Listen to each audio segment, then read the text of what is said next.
We got a list of the most popular drivers on Instagram, and it was interesting. And, well, we got a driver posting an L. Let's talk about it. Coming up next.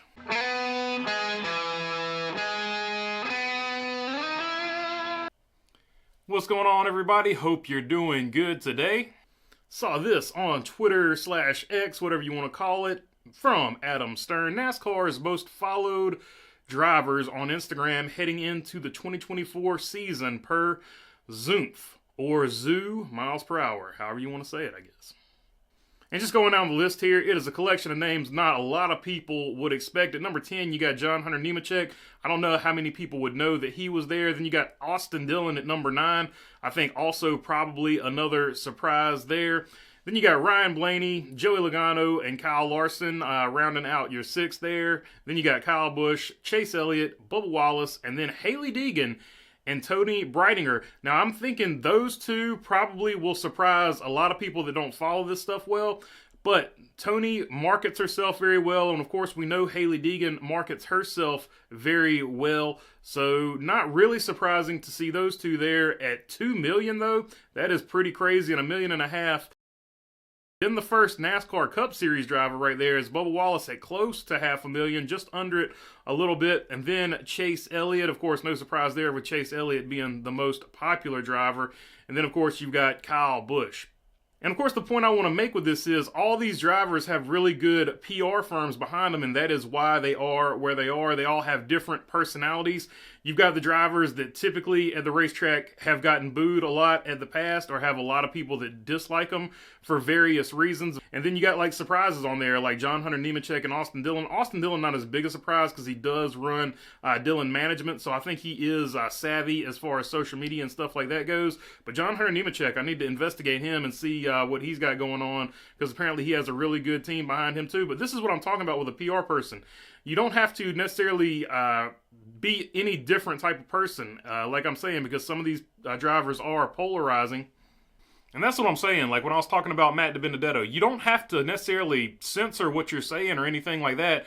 You just have to have a good team behind you to know how to spin it and get your numbers up. So once again, a good PR team or public relations person can really help your career out because when sponsors look at all those numbers on social media and things like that, that does help you attract sponsors. So shout out to all of these drivers who understand the game, understand how to market themselves, and get sponsors. Because like I said, none of these drivers on here have a hard time getting sponsors.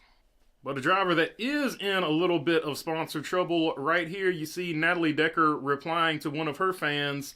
The fan asked, why is N29 on a cup car without you on it? You quit driving. To which she responded, I didn't quit. There are lots of snakes in this sport. I am not the first driver in this sport to get a sponsorship stolen. I want to be in the car as much as possible, working every day to find sponsors. She would continue to say, full story coming soon on YouTube. And just before we get any further into it, the driver she is referring to is Kaz Grala, who had the N29 on there. So presumably he is the snake. And I think I saw another post where she said that he befriended her strictly to get the N29 sponsorship. I didn't necessarily go back and find all of those, but if you want to follow that trail, you can follow it. But I don't want to like go all the way into the details of this because I just wanted to make, first off, the most relevant point here, which is you cannot steal a sponsor, okay? It is always unfortunate when a driver loses a sponsor, and I know even on the late model side where we work on, drivers have lost sponsors and funding and stuff like that. It is definitely a very frustrating, a very disappointing time when stuff like that happens.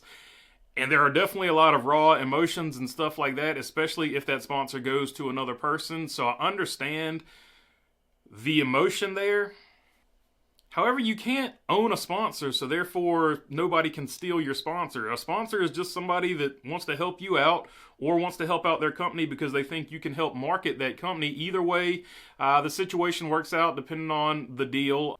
But this concept of stealing a sponsor, you hear a lot of people throw it around and say it. There really is no way to steal a sponsor. So that's the first thing. The second thing, of course, being these drivers need PR teams behind them because first off, you got to look at the motivation of this post. Why did you post this? What do you have to gain as a professional race car driver? And I would say nothing because it's gonna like make you look very, very petty. And then of course the second thing is these drivers definitely need PR teams behind them, because this is just not necessarily, in my opinion, a great look. Posting stuff like that, especially calling somebody a snake. If you look at that comment, if you just took the part about there are a lot of snakes in the sport, if you just took that one sentence out of the middle, that post would be fine. She would basically be saying, hey, we're trying to put sponsors together. I'm looking forward to being in the car as much as possible in 2024. But then that middle part, man, like that middle part, there's a lot of snakes in the sport and somebody stole my sponsor. That a PR person would have cleaned that up for you real quick. Because the PR person basically would have told you, you don't have anything to gain there by including that sentence in the particular statement. It's just going to make you look petty. C, basically posting that you lost a sponsor is not strengthening your profile with other sponsors, because other sponsors are looking at it, they're like, oh, that person is losing sponsors. Maybe we don't need to sponsor them. So why are you posting about losing a sponsor to begin with? Because it lowers your profile with potential other sponsors that another driver could show to another sponsor and be like, hey, look, she's losing sponsors, come sponsor me. And then, of course, a good PR person will tell you the absolute worst outcome with this would be the sponsor pulls away from Kaz Grala and never comes back to the sport of NASCAR, because they don't want to be associated with this level of drama whenever they switch team to team, no matter who they want to sponsor. They don't want negative press associated around their name. That would be the absolute worst case scenario, and a good PR person would tell you that. And if I sound like a broken record, this is basically the exact same thing I was saying about Matty D, and in the exact same situation, I'm not trying to hurt Natalie Decker's career. I hope Natalie Decker has a great career. She's actually going to try to qualify for Daytona. I don't want to throw cold water on anybody's dream, but posting something like this, and then that second part where you said the full story's coming soon, I hope you really consider not even posting or addressing this ever again, because I don't really see where it's going to help your career, in my opinion, but it is just that, my opinion. Would love to know what you all think down below. What is your opinion? Would you have posted this if you were a driver? Because I think there's this idealism with some of these younger drivers. They want to keep it real. Like if you remember the Chappelle show, when keeping it real goes wrong. Yeah, you want to keep it as honest as possible, but some things you don't necessarily need to share, right? So you don't have to share everything. And there's this idealism of I always want to be honest and raw and tell it like it is. And we've all been young. We know at times we were idealistic. But as you get older and go through more experiences, you realize that, hey, even though that's true, maybe just keep that one to myself, and I could have handled this behind closed doors. I could have made a phone call to 2 or 3 people and probably handled all this behind the scenes, and there was no need to flame it up in the social media space. And finally today, which would you prefer, a shortened race or racing on a Monday? From the Daily Downforce.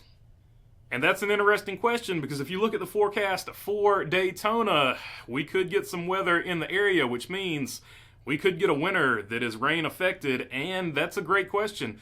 Would you prefer this is the first race of the season, it's the Great American Race, the Daytona 500. Would you prefer them to finish it on Monday, or would you take a rain-shortened race? Could this be a situation where it's the Daytona 500, let's get all 500 laps in? I don't know. I prefer getting all 500 laps in. I prefer if they think they can't get it in on a Sunday, just don't run it till Monday. But I know logistically they're not going to do that, because people paid really, really good money to have those Daytona tickets. So they're going to try to get it in on Sunday. But let me know down below. Would you rather see the full race, or do you think the rain-shortened race would be a call if the weather dictates it that way? Of course, really far out, but not looking good for them as it stands now.